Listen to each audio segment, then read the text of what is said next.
Good morning everyone. 5 अनट्रॅव्हल्डमध्ये तुमचं स्वागत आहे. तर आज आपण अक्कलकोटची सफर करणार आहोत आणि मला जितकी शक्य आहे तितकी माहिती देण्याचा मी प्रयत्न करेन. Hello guys.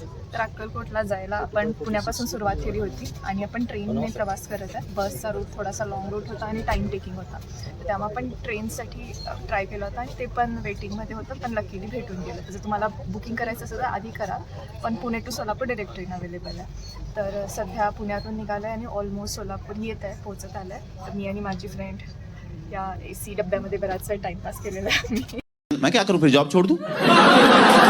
आणि या इंद्रायणी एक्सप्रेस आहे, ऑलमोस्ट आय थिंक 4 hours लागले आपल्याला इथंपर्यंत यायला. आपण आता पुण्यातून अक्कलकोटला पोहोचलेलो आहे. तर आणि आपण मंदिराच्याच मार्गावर आहोत. तर आपण सर्वप्रथम जाऊन मंदिरात दर्शन घेणार आहे. खूपच सुंदर असं मंदिराचं हे इंटेरियर आहे. मी खूप सारे रील्समध्ये पण बघितलेलं असणार आहे. जसं की स्वामी म्हणतात, मैं गया नहीं जिंदा हूँ, या वाक्याची प्रचिती नक्कीच या मंदिरात आल्यानंतर आपल्याला मिळते. विकेंड असल्यामुळे गर्दी होती थोडी आणि इतर महत्त्वाच्या सणादिवशी इथे गर्दी असू शकते, पण वीकडेजमध्ये इथे कमी गर्दी असू शकते. सो तेव्हा तुम्ही आरामात दर्शन घेऊ शकता. तसं गर्दी असूनही आमचं खूप सुंदर असं दर्शन झालेलं आहे. आयुष्यभर स्वामींनी जिथे वास केला ते हे वटवृक्ष श्री स्वामी समर्थ मंदिर आहे. या वडाच्या झाडाखाली स्वामी नेहमी बसत असायचे आणि इथे पादुका पण आहेत, जिथे अजूनही भजनाचा आवाज येतो आणि भक्त खूप गर्दी करत असल्यामुळे ते पूर्ण कव्हर करण्यात आलेलं आहे.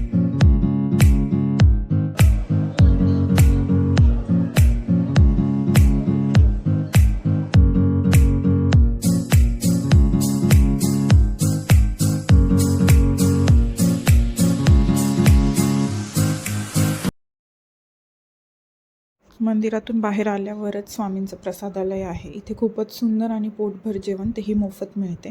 जेवल्यानंतर जर आपल्याला काही सेवा करायची असेल, जसं की वाढणे किंवा चपात्या लाटणे, तर तेही आपण इथे करू शकतो.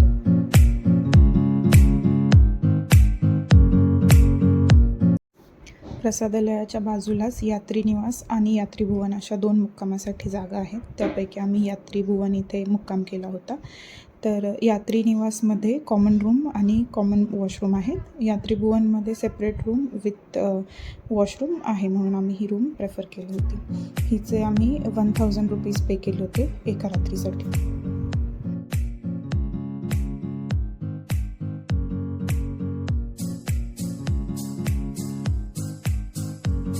तर छान ही रूम 1000 रुपयामध्ये मंदिराजवळ येल्यामुळे अफोर्डेबल वाटली जरा. बाकी काही नाही. आता आम्ही चोळप्पा आणि बाळप्पा महाराज मंदिरात जाणार आहे. तर एकदा तिकडे गेलो की तिकडचे पण क्लिप्स तुम्हाला बघायला मिळतील. तोपर्यंत बाय बाय.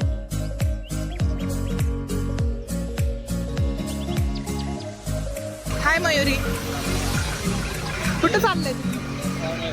स्वामी समर्थांचं दर्शन आलं. ते चहा घेत आहे. तर कसा वाटला तुम्हाला चहा? आणि काकू कशा वाटल्या? इथे आपण या चहावाल्या काकूंबद्दल बोलत आहोत. आम्ही यांचा व्हिडिओ बाईट घेणार होतो, पण त्याआधीच त्यांनी एक जोरदार भांडण केलं, त्यामुळे आम्ही तो विषय तिथे स्थगित केला. मेरे को तो ऐसा धक धक हो रहा है.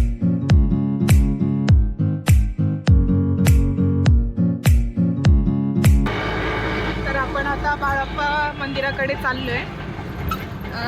अक्कलकोट मंदिराच्या स्टेशनपासनं आपण रिक्षा केली आहे आणि त्यांनी 150 रुपयात 2 मंदिर फिरवून आणि ते आपल्याला परत मंदिराजवळ सोडणार. आपण आता चोळप्पा महाराज मंदिराकडे आलेलो आहे.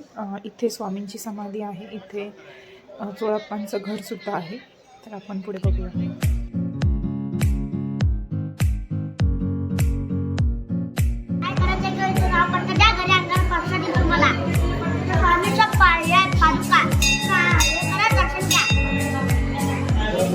हे चोळप्पा महाराजांचं घर आहे. इथे स्वामींनी वापरलेल्या पादुका, अंगरखा आणि बऱ्याचशा गोष्टी ठेवलेल्या आहेत, पण इथे कॅमेरा अलाउड नसल्यामुळे आपण ते कॅप्चर करू शकलो नाही. हे गुरुमंदिर आहे, जिथे बाळप्पा महाराजांचा वास होता. हे मंदिराचं रिनोव्हेशन सुरू केल्यानंतर स्वामींची पावले जागोजागी उठली. ही व्हाईट चौकोनाने अधोरेखित केलेली आहेत. इथले रहिवासी सांगतात की स्वामींची इच्छा नव्हती या मंदिराचं रिनोव्हेशन व्हावं, म्हणून त्यांनी असा हा चमत्कार दाखवला.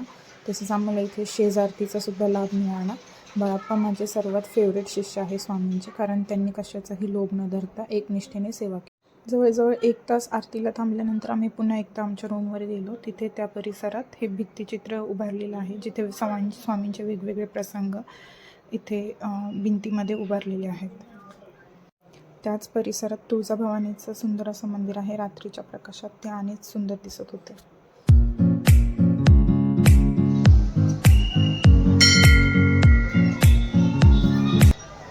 दुसऱ्या दिवशी सकाळी आम्ही शमी विघ्नेश गणेश मंदिरात गेलेलो. रूमच्या बाहेरच हे मंदिर होतं आणि तिथे सुंदर असं गणपती आहे. सकाळी आम्ही खंडोबा मंदिरात गेलो होतो, जे स्वामींचं प्रकट स्थान आहे. इथे सर्वप्रथम स्वामी प्रकट झाले होते. इथे जी जागा आहे.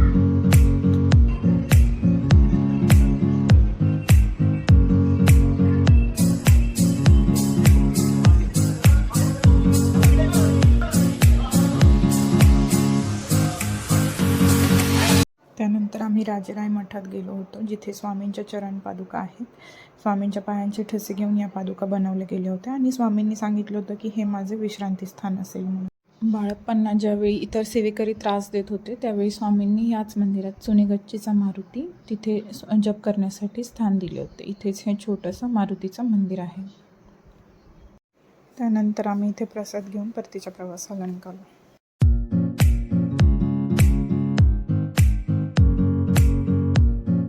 Thank you for watching. जर तुम्हाला हा व्लॉग आवडला असेल तर नक्की चॅनलला सबस्क्राईब करा आणि अजून काय सजेशन असतील ते कमेंट करा.